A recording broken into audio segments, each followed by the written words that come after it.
So guys, share ko lang din tong question ni Sir para din dun sa mga nasa same situation na aspiring graphic designer.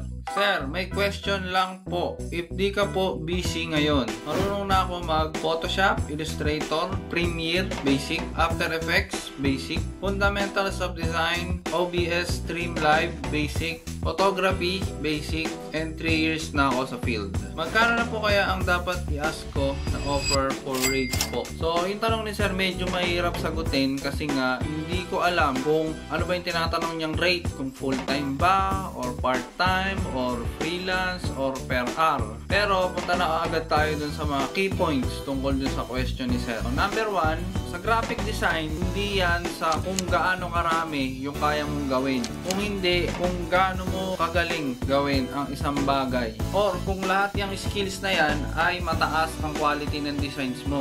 So, mas okay yun kasi mas makakapag-demand ka ng mas malaki. Pero kung hindi maganda yung quality ng design mo, baliwala kahit ilang software pa yung alam mong gamitin, mga program, mga iba't ibang category ng graphic design. So, number 2 na napansin ko dun sa inquiry ni Sir is masyadong kalat-kalat yung skill niya sa graphic design. Isa kasi ito dun sa mga misconception ng mga beginner sa graphic design o yung mga entry level. Akala nila kailangan mag-aral ka ng maraming iba't ibang software, which is hindi ko nire-recommend talaga. Kailangan mas mag-focus ka na mas pagandahin yung quality ng design mo. So kahit isang category lang yung piliin mo. Pero again, hindi ko naman sinasabing hindi factor yung mga software skills na yan, yung mga iba't ibang categories na yan. Pero mas malaki pa ring factor ay yung quality ng mga design mo. Kasi halimbawa, ang alam mo lang gamitin na software, Adobe Illustrator, pero yung design skills mo, magaling ka talaga. So, magaling ka mag-mix ng mga typography, magaling ka pumili ng colors, contrast ng mga elements,